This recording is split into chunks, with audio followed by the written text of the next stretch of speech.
Assalamualaikum warahmatullahi wabarakatuh. Nama saya Novi Aryani dari UPBJJ Bandung. Pada kesempatan kali ini saya akan mempresentasikan sebuah topik tentang COVID-19 untuk memenuhi tugas diskusi 4 mata kuliah Bahasa Indonesia. Pada kesempatan kali ini saya akan membahas tentang pencegahan dampak hilangnya kesempatan belajar selama pandemi COVID-19 pada anak usia dini. Pandemi COVID-19 itu terjadi sejak April tahun 2020, membawa dampak besar bagi aspek kehidupan. Misalnya di Indonesia, mobilitas atau pergerakan orang sangat dibatasi. Banyak dari mereka yang terpaksa bekerja di kantor atau di tempat lain harus bekerja di rumah. Banyak pula yang terpaksa kehilangan pekerjaan atau beralih profesi. Pada sektor pendidikan, pengurangan mobilitas ini memaksa peserta didik mulai dari satuan PAUD sampai perguruan tinggi untuk belajar dari rumah atau BDR.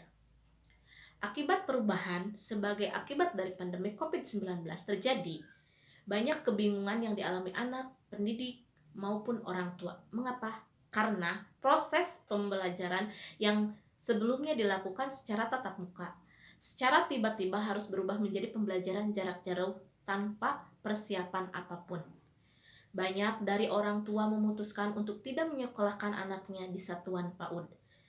Beragam kebutuhan esensial yang lain harus dipenuhi anak usia dini menjadi berkurang seperti rangsangan pendidikan, kesehatan, gizi, pengasuhan, perlindungan, dan kesejahteraan.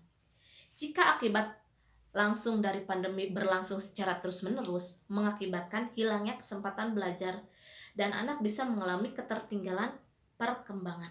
Apa itu ketertinggalan perkembangan?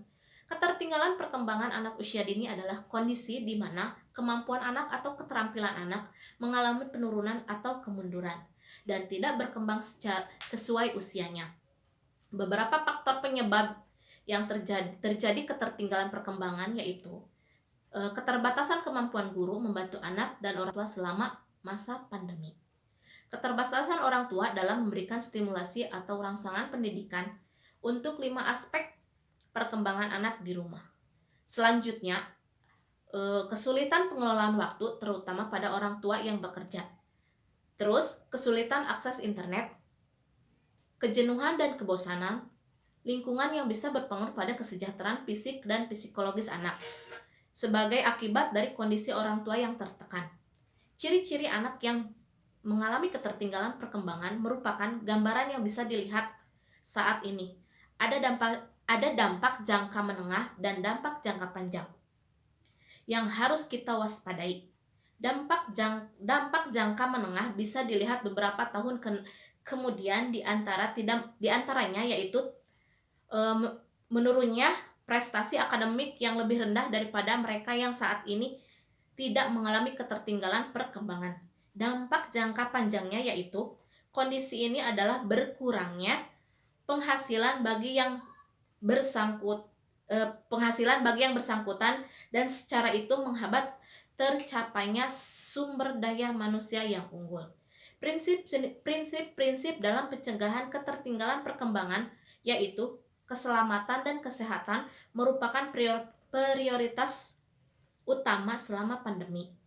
Permasalahan yang berbeda, pendekatan individual karena setiap anak berbeda dan memiliki permasalahan yang berbeda. Selanjutnya, berbasis capaian pembelajaran atau kompetensi sesuai dengan tahapan perkembangan usia. Anak terlahir sempurna sehingga tugas pendidik dan orang tua lah yang untuk mendukung dengan menstimulasi tumbuh kembang anak belajar melalui bermain. Strategi mengatasi ketertinggalan yaitu membangun lingkungan belajar yang berkualitas melalui perkembangan anak usia dini dengan holistik integratif atau PAUD holistik integratif, melibatkan semua pihak yang bertugas, kewenangan dan kapasitas masing-masing. Itulah presentasi yang saya sampaikan, semoga bermanfaat. Billahi taufiq wal hidayah. Wassalamualaikum warahmatullahi wabarakatuh.